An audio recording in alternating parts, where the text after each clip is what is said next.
బిడ్డల కడుపు తడిమి ఆకలి చూసి అన్నం పెడుతుందని అన్నపూర్ణని చేశాడు. ఆడదాని దగ్గరికి వెళ్ళి అన్నం అడగడమా అని లోకంలో ఉన్న వాళ్ళు వెళ్ళడానికి సిగ్గుపడతారేమో అని ఒరే పెద్ద మొగాన్ని నేనే పెడుతున్నాను మీకేం బెంగరా అని తాను మొదట నిలబడ్డాడు. వెళ్ళి నిలబడి అమ్మవారి దగ్గర భిక్షాపాత్ర పట్టుకుని ముందు నిలబడ్డాడు. అంతటి ఉదారుడు మహానుభావుడు. తరలాక్షి అతడు ధనవంతుడందుమా కోరివేడిన కాని కూడు లేదు. పోని చిన్నారులలోన చిన్నవాడందుమా ఏనాటి వాడుకో ఎరుకలేదు. మంచి వయసులో ఉన్నాడని చెప్దామంటే అసలు ఆయన పుట్టిన తేదీ తెలిసినవాడు ఎవరూ లేడు. ఎప్పుడు పుట్టాడో ఆయనకు పుట్టుకేమిటి, ఎప్పటి నుంచో ఉన్నవాడు. పోనీ ఆకారం ఇలా ఉంటుందని చెప్దామా, అసలు ఆయన ఆకారం ఏమిటో లోకంలో తెలిసినవాడు లేరు. 63 లీలామూర్తులు ఉన్నాయి, లింగస్వరూపం ఉంది కాబట్టి ఆయన ఆకారం తెలియదు. పోనీ కులము గోత్రము చెప్దామా, ఆయన తల్లి తండ్రి లోకంలో ఎక్కడున్నారో ఎప్పుడున్నారో ఎవరున్నారో ఎవరికీ తెలియదు. అలాంటి వాడితో పెళ్ళి ఏమిటమ్మా? తిలుపనొంటివాడు దేవుండు చూడడే. అలాంటి వాడి పట్ల మనసు పారేసుకున్నావా? అమ్మా మాయ చేతో కపట మంత్రములనో నిన్ను ఎట్లు మరగించుకున్నాడో కాని తగినవాడు కాడు కాడు. మాయ చేతో కపట మంత్రం చేతో నిన్ను వశీకరణం చేశాడు, నీకు తగినవాడు కాడమ్మా అన్నాడు. వింది ఆ తల్లి. అప్పటికి పెళ్ళయిందా? పరమశివుడు భర్తగా ఉన్నాడా? ఆవిడంది వీడట బ్రహ్మచారియట, వీణుల పెట్టగరాని మాటలే ఆడుచునున్నవాడు, మదనాంధుడు వీడు, నమశివాయయుండాడగవద్దు. కపటాత్ముని వీని ఇచ్చట నుండనీక పండ్లోడగవేసి ద్రొబ్బుడని నుగ్రత బల్కిన కాంతలందరం. ఏం మామూలుగా మాట్లాడలేదు ఆవిడ. ఆవిడంది వీడట బ్రహ్మచారియట, వీడు బ్రహ్మచారిట, వీడికి అసలు శివతత్వం తెలియదు, వీడు శివుణ్ణి నింద చేస్తున్నాడు నా దగ్గరికి వచ్చి. వీడట బ్రహ్మచారియట, వీణుల పెట్టగరాని మాటలే ఆడుచునున్నవాడు, చెవులలో పడకూడని మాటలన్నీ మాట్లాడుతున్నాడు శివనింద చేస్తూ. నమశివాయయుండాడగవద్దు, శివుడికి నమస్కారం అన్న మాట తప్ప ఇంకో మాట వినకూడదు. కపటాత్ముని వీని ఇచ్చట నుండనీక పండ్లూడగా వేసి ద్రొబ్బుడని, వీడిని ఇక్కడ ఉండనివ్వకుండా ఈ కపటాత్ముడిని పళ్ళు రాలగొట్టి ఈక్షతలు బారైంది ఆవిడ. చెలికెత్తెలందరూ వచ్చి మీద పడ్డారు. అప్పుడు పరమశివుడు తన నిజస్వరూపాన్ని చూపిస్తే స్తోత్రం చేసింది. కాబట్టి ఆ తల్లి పక్కన పరమశివుడు భర్తగా ఉంటే పాతివ్రత్యం కాదు, ఆమె బాలాస్వరూపిణిగా ఉన్న కుమారిగా ఉన్న ఆమె యొక్క పాతివ్రత్యం అంత గొప్పది. అంటే ఆమె ఎప్పుడూ ఆయనకే ఇల్లాలి. అంతటి మహాపతివ్రత, అంతటి మహాపతివ్రతాస్వరూపం కనుకనే శంకరాచార్యుల వారంతటి వారు సౌందర్యలహరిలో ఆవిడ్ని ఎంత చక్రవర్తిని అని చెప్పినా, ఎంత పరిపాలకురాలని చెప్పినా చిట్ట చివరికి తీసుకెళ్ళి ఒక మాట చెప్పారు. మహామాయా విశ్వంభ్రమయసి పరబ్రహ్మ మహిషి అన్నారు. ఒక ఆడదాని గౌరవం అంతా ఇల్లాలు గాని, అందుకే పరబ్రహ్మానికి ఆవిడ ఇల్లాలు అన్నారు. అంతటి జగదాచార్యులు లోకానికి పతివ్రతా ధర్మం నేర్పకుండా, ఆడదాని సతీధర్మం నేర్పకుండా ఎలా పూర్తి చేస్తారు? అందుకే పరబ్రహ్మ మహిషి అంటూ పూర్తి చేశారు. ఆ తల్లి శైలపుత్రి అన్న పేరుతో ఈ లోకంలోకి వచ్చి ఇన్ని విశేషాలు నడిపించి ఆ తర్వాత పార్వతీ కళ్యాణం జరిగి పరమశివుడి పక్కకి చేరింది. అంటే ఒక్క శైలపుత్రి అన్న పేరుతో దుర్గా ఒక రూపాన్ని పొందితే లోకానికి ఎన్ని విశేషాలు తెలియచేసింది. ఆమె తత్వాన్ని, ఎంతటి తత్వాన్ని లోకానికి తెలియచేసింది. ఇది దుర్గా వైభవంలో ఆమె యొక్క నవదుర్గా స్వరూపంలో మొదటిదైనటువంటి శైలపుత్రి స్వరూపం. రెండవది బ్రహ్మచారిణీ స్వరూపము అని పిలుస్తారు. ఆ బ్రహ్మచారిణీ స్వరూపంలో అమ్మవారు బ్రహ్మతత్వస్వరూపిణి బ్రహ్మచారిణి అని. బ్రహ్మచారిణి అంటే పెళ్లి కానిది అని కాదు అర్థం. ఆమె దగ్గర ఒక శక్తి ఉంటుంది. ఏమి ఆ శక్తి అంటే ఆమె బ్రహ్మతత్వము తెలిసేటట్టుగా చేస్తుంది. బ్రహ్మవిద్ బ్రహ్మైవ భవతి, వాడు బ్రహ్మం అవుతాడు. ఏ కారణము చేత? బ్రహ్మమును తెలుసుకుని బ్రహ్మం అవుతాడు. బ్రహ్మము ఎరుకలోకి వచ్చేటట్టుగా చేసేటటువంటి తల్లి ఎవరో ఆవిడకే బ్రహ్మచారిణి అని పేరు. బ్రహ్మము అంటే భగవానుడు. భగవానుడు ఎరుకలోకి వస్తే ఎలా ఎరుకలోకి వస్తాడు? మనం తెల్లవారి లేస్తే పూజంతా చేస్తాం. పూజంతా చేసేసి అసలు నేను ఇదిగో ఎదురుగుండా ఒక మూర్తిని పెట్టి ఈయన భగవంతుడిని చెప్పి ఇంతసేపు పూజ చేసిన తరువాత ఈయన భగవంతుడా, అసలు భగవంతుడెవరు, ఎక్కడున్నాడు, తెలుసుకునే మార్గం ఏది అంటే ఒక మాట చెప్తాం, నాణ్య పంధాయ నాయ విద్యతే. ఇంకొక మార్గం లేదు, ఒక్క మార్గం ఉంది ఈశ్వరుణ్ణి తెలుసుకోవడానికి. ఎక్కడున్నాడు ఈశ్వరుడు? అంటే ఇక్కడున్నాడు నీవారస్సు కవర్తన్వి పీతాభాస్వత్యనూపమా. ఇక్కడే ఒడ్డుగింజ చివరి భాగం ఇలా అంటే గీరుకునేటటువంటి మొన ఎంత ఉంటుందో అంత రూపంతో ఇక్కడే ఉన్నాడు పరమాత్మ అని చెప్తున్నాం. లోపల ఉన్నటువంటి పరమాత్మ తెలుసుకోబడాలి అంటే దానికి ఆమె అనుగ్రహం ఉండాలి. ఎందుకో తెలుసా? ఇంద్రియములకు బయట తిరగడం తెలుసు కానీ లోపలికి వెళ్ళడం వాటికి రాదు. లోపలి నడక రావాలి అంటే, లోపలికి ధ్యానంలో వెళ్ళగలగాలి అంటే, ఇంద్రియములకు పైన ఉన్న వాటితో ఉండే సంబంధము తెగాలి అంటే ఆవిడ అనుగ్రహం కలగాలి. ఆవిడ అనుగ్రహం కలగడం అన్న మాటకు అర్థం ఏమిటో తెలుసా? ఏది చేస్తున్నా ఆమె అనుగ్రహం జ్ఞాపకంలోకి ఉండాలి. ఆ జ్ఞాపకంలోకి ఉండడమే నిరంతర పూజ. అది అసలు నిజమైనటువంటి నిరంతరమైనటువంటి పూజ. దానికి ఎడతెరిపి ఉండదు. ఆ పూజకు ఆగే లక్షణం ఉండదు అసలు. మీరు పూజాగృహంలోకి వెళ్ళి చేసేటటువంటి పూజ కేవలంగా ఒక బాలుడికి అక్షరాలు నేర్పడానికి ప్రవేశపెట్టేటటువంటి తరగతి గది లాంటిది. అసలు నిజమైన పూజ ఎక్కడ నడుస్తుంది అంటే నిరంతర పూజలో, శక్తి అనుసంధానంలో ఉంటుంది. ఇది ఒక కోణంలో పరిశీలన చేస్తే అందడానికి శంకర భగవత్పాదులు సౌందర్యలహరిలో ఒక శ్లోకం ఇచ్చారు.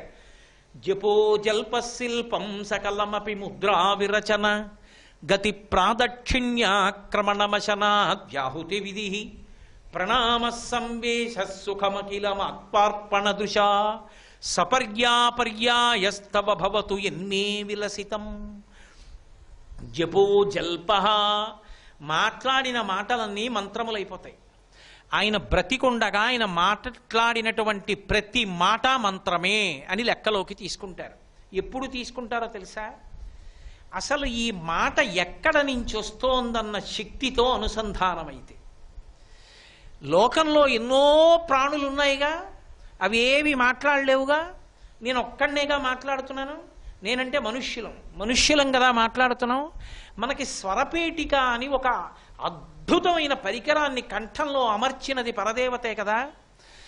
అది పని చెయ్యాలంటే వాయువు అందులోకి ఎడితే కదూ అక్షరాలుగా మారుతున్నాయి.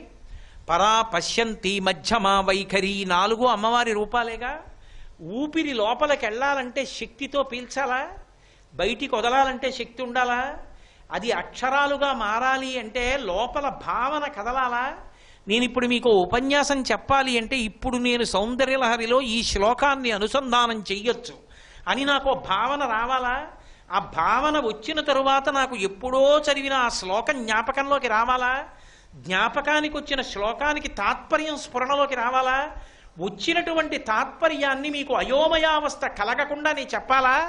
చెప్పేటప్పుడు నా వాక్కులు తడబాటు లేకుండా నేను పీల్చినటువంటి ఊపిరి నా నోట్లోకి వచ్చేటప్పటికీ పైకి వెళ్లకుండా తొలగతోయబడి కిందకొస్తే నోటిలోకి వచ్చినటువంటి గాలిని వేగంగా కదులుతున్నటువంటి నాలుక ఎక్కడెక్కడ నొక్కాలో అక్కడక్కడ నొక్కుతుంటే అది సొట్టలుబడి అక్షరములై, అక్షరములు పదములై, పదములు వాక్యములై నాలో ఉన్న భావాన్ని ఒక వాక్య నిర్మాణ ప్రజ్ఞతో అయోమయం లేకుండా బయటికొచ్చి ఆకాశమునందు కలిసి మీ చెవులలోంచి లోపలికి వెళ్ళి మీ మనసుకి తాకి నాలో ఉన్న భావం మీ మనసులో ఉన్న భావంగా మార్చి సభాభ్య సభాపతిభ్యశ్చ ఓ నమో నమో అన్నట్టుగా అర్థమయ్యేటట్టుగా చేస్తున్న తల్లి ఎవరి సభలో?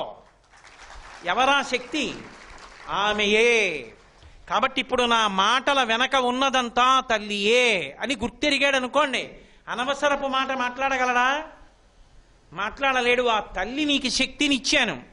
నువ్వు ఇలా వేలు చూపించి ఎన్ని మాటలు మాట్లాడావు, ఎన్ని నువ్వు మాట్లాడిన మాటలు ఎంతమందిని బాధ పెట్టేవయ్యాయి, ఎంతమంది బాధపడే మాటలు ఎన్ని మాట్లాడావు. పని కట్టుకుని అదే పనుగా ఇతరులని నిందించడమే ప్రయోజనంగా బతుకంతా ఎన్ని మాటలు బతికావు. ఏమిటి నీ బతుక్కి ప్రయోజనం? ఎందుకు నీకు మాట? ఎందుకు నీకు స్వరపేటిక? ఆ అవసరం ఏమిటి? స్వరపేటిక లేని జన్మిస్తాను. వీధిలో తిరుగుతుంటాయి కుక్కలు, తెల్లవారకట్ట చూడండి. ఆ సందులో కుక్క ఈ సందులోకి వచ్చిందని కుక్కలన్నీ కలిసి దాన్ని జరుగుతాయి. ఏడుచుకుంటూ ఆ కుక్క పోతుంది. పెద్దగా అరుచుకుంటూ ఉంటాయి, దెబ్బలాడుకుంటుంటాయి. చాలదా? అస్తమానం దెబ్బలాడుకోవడానికి, అస్తమానం కొట్టుకోవడానికి, ఒకడినొకడు నిందించుకోవడానికి, మైకులు పట్టుకు అరుచుకోవడానికి నీకు మనుష్య జన్మ ఎందుకురా? నీకు కుక్క చేస్తా చాలు అని స్వరపేటిక తీసేస్తే వచ్చే జన్మలో ఏమైపోయింది బతుకు? ఆ మాట ఆవిడిచ్చింది కదూ. ఆవిడ ఇచ్చిన మాట మళ్ళీ నేను 70 ఏళ్ల తర్వాతో 80 ఏళ్ల తర్వాతో 90 ఏళ్ల తర్వాతో నేను చెప్పాలా ఆవిడికి జవాబు? ఎరా కోటేశ్వరరావు, నీకు నేను శరీరం ఇచ్చాను, స్వరపేటికి ఇచ్చాను, ఏం చేశావురా దాంతో? అమ్మా నా ఓపిక ఉన్నప్పుడు ఎప్పుడో చెప్పానమ్మా, ఏదో నువ్వు చెప్పించావమ్మా అని చెప్పుకోవడానికి ఏమైనా ఉండాలా నాకు? అమ్మా నేను గోవిందనామని చెప్పానమ్మా, నేను విష్ణు సహస్రం చదువుకున్నానమ్మా, అందుకని అమ్మ ఇంకా చదవాలనుంది, అందుకు నాకు ఇయ్యమ్మా స్వరపేటిక అని నేను అడగడానికి నాకు అర్హత ఉండాలా? అది లేని నాడు ఆవిడ ఎందుకు ఇస్తుంది మళ్ళీ నాకు? అది లేదంటే మనుష్య జన్మ మళ్ళీ ఎందుకు వస్తుంది, ఉత్తమ జన్మ? కాబట్టి నా మాట నేను దుర్వినియోగం చెయ్యను అని మాట మాట్లాడేటప్పుడు ఆవిడ్ని జ్ఞాపకం తెచ్చుకోవడమే నిరంతర పూజ. ఇప్పుడు అది పూజ కాకుండా ఎలా పోతుంది? ఇదే అడుగుతాం వెంకటేశ్వర సుప్రభాతంలో, అహం దూరదస్తే పదంభోజ యుగ్మ ప్రణామిచ్చ యాగచ్చ సేవాం కరోమి. అయ్యా నేను ఎక్కడో ఉన్నాను కాకినాడలో, ఏదో సంవత్సరానికి ఓసారి వచ్చి మొత్తానికి 1-2 నిమిషాలు నీ దర్శనం చేసుకుని వెళ్ళిపోతుంటాను. సకృచ్చేవ యా నిత్య సేవా ఫలం తం ప్రయచ్చ ప్రయచ్చ ప్రభో వెంకటేశ. ఎప్పుడో ఏడాదికి ఓ రోజు రావడం కాదు, నేను బతికున్న నాళ్ళు ప్రతి క్షణం నీ సేవ చేసేటట్టు అనుగ్రహించు. ఎలా? ఆయన వెంకటాచలంలో, నేను కాకినాడలో ఎలా కుదురుతుంది? కాదు. నేను మాట్లాడే మాటలన్నీ ఆయన అనుగ్రహమే. ఆయన అనండి, ఆవిడ అనండి, శక్తి దుర్గ కాబట్టి నేను దుర్గగా అన్వయం చేశాను అన్నప్పుడు మీరు ఆయన సేవే చేస్తున్నారు. అప్పుడు ప్రతి క్షణం ప్రతిరోజు ఆయన సేవే చేస్తున్నారు. ఆ మార్పు ది జపో జల్ప శిల్పం సకలమపి ముద్రా విరచన. మంత్రం జపం చేసేటప్పుడు రకరకాల ముద్రలు పడతారు, అంగన్యాస కరన్యాసాలు చేస్తారు. ఆ అంగన్యాస కరన్యాసం చేసేటప్పుడు చేతులు పట్టేటటువంటి ముద్రలు ఏముంటాయో మాట్లాడేటప్పుడు రకరకాలుగా చేయి తిరుగుతుంది. మాట్లాడేటప్పుడు నేను ఇలా అన్నాను, ఇలా అన్నప్పుడు నేను భగవద్భావనలతో కదిపినటువంటి చేతులు, భగవద్భావనతో కదిపినటువంటి తల, భగవద్భావనతో కదిలినటువంటి కళ్ళు జపం చేస్తున్నప్పుడు పట్టిన ముద్రలైపోతాయి ఆ శరీరపు కదలికలు. లోకంలో ఒక్క అవయవం కదలకపోతే బలవంతంగా పడుకుని విద్యుద్ఘాతాన్ని తింటున్న వాళ్ళు ఉన్నారు. విద్యుద్ఘాతం పెట్టించుకుని అది తగులుతుంటే ఒంటికి బాధపడిపోయి చెమట్లు పట్టి బయటికి వచ్చి చెయ్యి కదలట్లేదని చెప్పి చెయ్యి ఇలా ఉండిపోయిన వాళ్ళు, కాలు స్తంభించిపోయిన వాళ్ళు, నడవలేని వాళ్ళు ఎందరో ఉన్నారు. ఆ తల్లి అనుగ్రహం చెయ్యి కదులుతోంది, ఆ తల్లి అనుగ్రహం కాళ్ళు కదులుతున్నాయి. అమ్మా నీ అనుగ్రహం లేని నాడు ఇవి ఎలా కదులుతాయి? కదలట్లేదని బెంగ పెట్టుకున్న వాళ్ళు ఎందరో ఉన్నారమ్మా. కదిలేటట్టు చేసిన దానివి నువ్వు. యాదేవి సర్వభూతేషు శక్తి రూపేణ సంస్థిత నమస్తస్యై నమస్తస్యై నమస్తస్యై నమో నమః. కాబట్టి అమ్మా నా కదలికలు లోకానికి భంగపాటు కలిగించేవి, బాధ పెట్టేవిగా మార్చను. నువ్విచ్చిన ఈ కదలికలు లోకము యొక్క ప్రయోజనం కొరకు వాడతాను, విశ్వమునందు విశ్వనాథుణ్ణి చేసి సేవిస్తాను అన్నవాడు తన కదలికల వెనక అమ్మవారి యొక్క అనుగ్రహాన్ని గుర్తు తెచ్చుకున్నాడు నాడు నిరంతర పూజ. కాబట్టి జపో జల్ప శిల్పం సకలమపి ముద్రా విరచన గతి ప్రాదక్షిణ్య. శంకరాచార్యుల వారు ఇదే ఒక చోట చెప్తారు, మాతా చ పార్వతీదేవి పితాదేవో మహేశ్వర బాంధవా శివభక్తాశ్చ స్వదేశో భవనత్రయం అంటూ, అమ్మా నేను ఎక్కడెక్కడ నడిచినా కూడా అది ప్రదక్షిణముగాక అంటారు. కాళ్ళకి శక్తి ఉంటే కదూ ప్రదక్షిణం చేయడం. ఎక్కడ నిష్కారణంగా పనున్నా లేకపోయినా ఉత్తినే ఏదో ఇక్కడి నుంచి అక్కడికి నడుస్తూ ఉండడం, అక్కడి నుంచి ఇక్కడికి నడుస్తూ ఉండడం, ఆ దిక్కుమాలిన నడకలు కావు, పనికి మాలిన నడకలు. ఆ నడక దేనికి పనికి రావాలంటే అమ్మవారు ఇచ్చినటువంటి ఈ నడక యొక్క శక్తి ఆవిడిచ్చింది కాబట్టి ఆ శక్తి ఖర్చు పెట్టినప్పుడు నేను నడిచిన నడక 10 మంది హితము కొరకైనదై ఉండాలి. నేను నడిచి వెడితే ఒకడికి ఉపశాంతి కలగాలి. నేను నడిచి వెళ్ళి నించుంటే ఆయన ఉన్నారు మనకేమిటి అనిపించాలి. నా వెనక 10 మంది నడిస్తే ఆయన ఉన్నాడు రా ముందు నడిపించేవాడని వాడు కళ్ళు మూసుకుని నా వెంట నడవగలగాలి. నా నడక 10 మందికి ఆదర్శప్రాయము కావాలి. నా అడుగుజాడలు 100 మంది నడవడానికి యోగ్యములు కావాలి. అలా నడవాలంటే ఆ నడవడానికి ఎవరు శక్తినిచ్చారో ఆ శక్తిని నిరంతరము గుర్తుపెట్టుకుని నడిచిన వాడెవడో వాడు నిరంతర పూజ చేస్తున్నాడు. కాబట్టి గతి ప్రాదక్షిణ్య క్రమణమశనాజహుతి విధి. ఎంత అద్భుత నిర్మాణం అండి అసలు ఆ పరమేశ్వరుడిది. ఇంత మెత్తటి నోరా, ఇంత మెత్త మెత్తటి నాలుక, దాని మీద లక్షల రసాంకురముల, మధ్యలోనేమో కఠినమైన దంతపంక్త, మెత్తటి నాలుక, అందులోంచి లాలాజనం ఊరుతూ ఉండడమా, 4 రకాలైనటువంటి పదార్థాల్ని నాలుక మీద పెడితే నాలుక తోస్తూ ఉంటే దంతములు మెత్తగా నవ్వులుతూ ఉంటే అందులోకి లాలాజనం కలిసి అందులో ఉన్న మ్యూకస్సు టైలిన్ను అనబడేటటువంటి 2 పదార్థముల యొక్క జిగురు చేత ఆ ముద్ద లోపలికి జారిపోవడమా, కంఠంలోంచి కడుపులోకి వెళ్ళిన తరువాత లోపల కవ్వం తిప్పినట్టుగా తిప్పడమా, తిప్పి బాగా గుజ్జయిన తర్వాత అందులో ఉన్న సారాన్ని ప్రేగులు లాక్కుని నెత్తురు చేయడమా, పనికి మాలిన పిప్పినంతటినీ ఓ పక్కన పెట్టడమా, పెద్ద ప్రేగుల్లో తెల్లవారి నిద్ర లేచేటప్పటికి సంవరణీ కండరములు సడలిపై లోపల ఉన్నటువంటి పిప్పి అంతా కూడా అంత దుర్గంధభూయిష్టంగా ఉన్నది బయటికి వెళ్ళిపోయేటటువంటి అవకాశాన్ని కల్పించడమా, బయటికి వస్తే అంత దుర్వాసన కొట్టేది కడుపులో ఉంటే పైకి ఎక్కడా వాసన లేకుండా దాచగలిగినటువంటి అద్భుతమైన గిడ్డంగిని నిర్మించిన వాడు వాడా. ఇంత గొప్పగా నోటిని నిర్మాణం చేస్తే మనం ఇవాళ పప్పని, కూరని, పచ్చడని, పులుసని, మధుర పదార్థమని, పులిహారని, చక్కెర పొంగలని, ఇంకొకటని తీసుకెళ్లి నాలుక మీద పెడితే నవిలి లోపలికి వెళ్ళిపోతే కాసేపైన తరువాత నాకే దగ్గొచ్చి నేను తిన్న పదార్థాలన్నీ పెరుగు తింటుండగా బయటికి వచ్చేస్తే మీరు తిన్న బూరి, మీరు తిన్న గారి, మీరు తిన్న పప్పు, మీరు తిన్న కూరేగా మళ్ళీ తినండి అంటే తినను కదా. ఇన్ని కలిసి లోపలికెళ్ళి పుల్లకంపు కొడుతున్న అమాశయ పాకాన్ని జీర్ణం చేస్తున్నవాడు వాడా. అమ్మవారు లోపల శక్తిగా కూర్చుని జీర్ణం చేస్తోందా? అంత గొప్ప తల్లి ఇక్కడ కూర్చుని శక్తి రూపంగా ఉండి తిన్న ఆహారాన్ని పచనం చేస్తుంటే ఆవిడికి ముందు హవిస్సు ఇవ్వద్దు. అందుకని మౌనంగా ఇలా మృగముద్ర పట్టి ఆ అన్నాన్ని తీసి 5 మాటలు పంటికి తగలకుండా నాలిక మీద పెట్టి నీతి మెతుకులను మింగవలసిన అవసరం లేదు. అలా స్వాహాకారంతో తీసుకోవద్దు. కనీసం అహం వైశ్వానరో భూత్వా ప్రాణినాం దేహమాశ్రిత ప్రాణాపాన సమాయుక్తం పచాన్యన్నం చతుర్విధం అన్న శ్లోకం అన్నా చెప్పుకోవద్దు. తినేటప్పుడు ఇదంతా తల్లి శక్తి.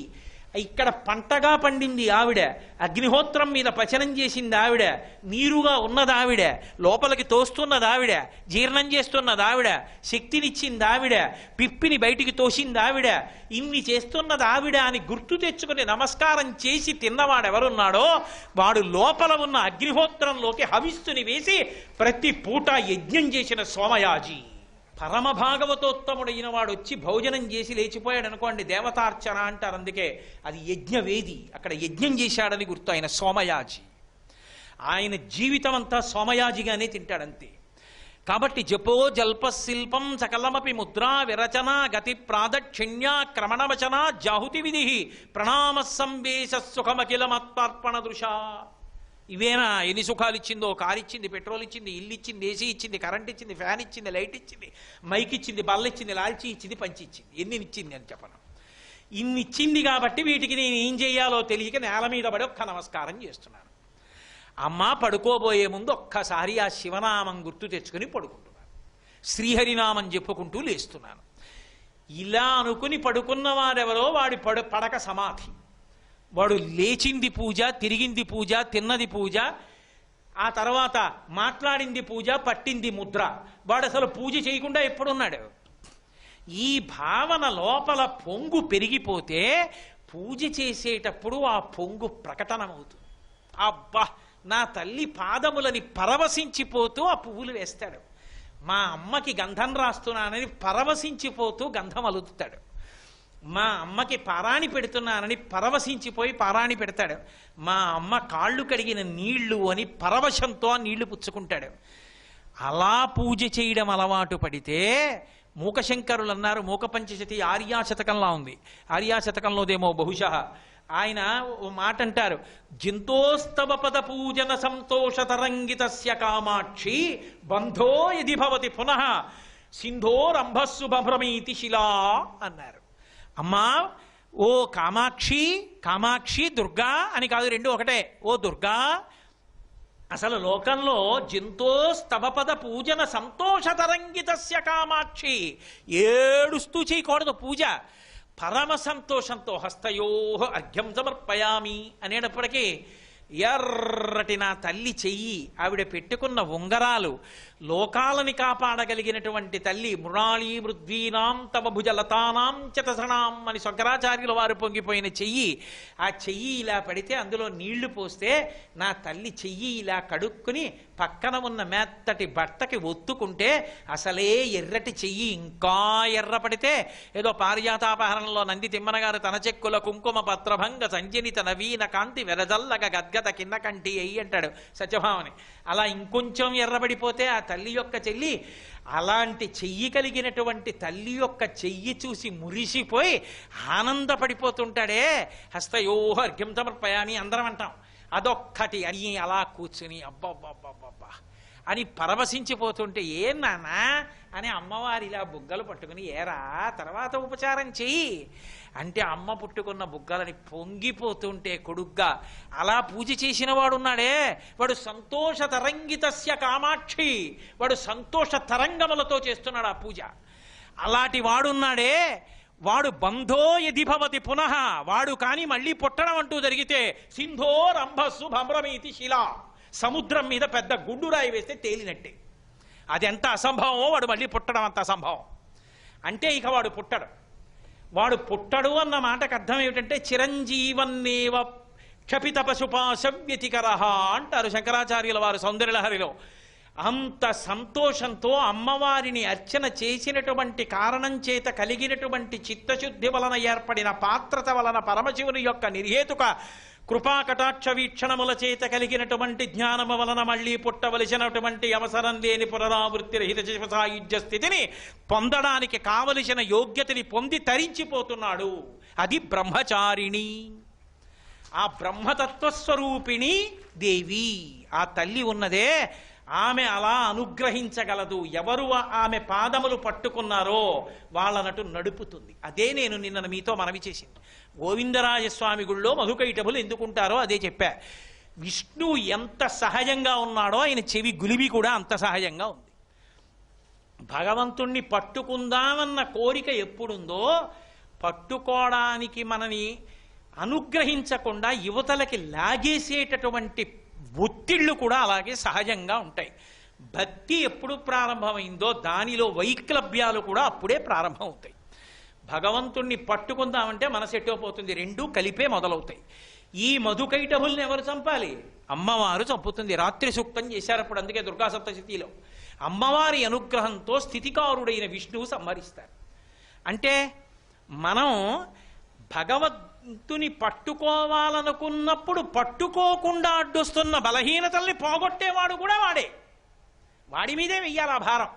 అంతే తప్ప అది పోగొట్టడానికి మన ప్రయత్నం ఉండదు. మళ్ళీ బాగా జ్ఞాపకం పెట్టుకున్నారా? మన ప్రయత్నంతో పోగొట్టుకోవడం ఉండదు, ఆ భక్తి చేతనే పోగొట్టుకుంటారు. అందుకు మధుకైటభులు వస్తారు.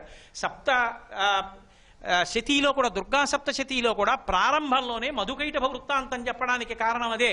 భక్తికి పక్కన వెంటనే ఉండేది అదే. భగవంతుడు ఎంత సహజమో నేను నాది అంత సహజమో ఆయన అనుగ్రహంలోనే మళ్ళీ నేను నాది వాడు వాడిది కింద మారిపోతుంది.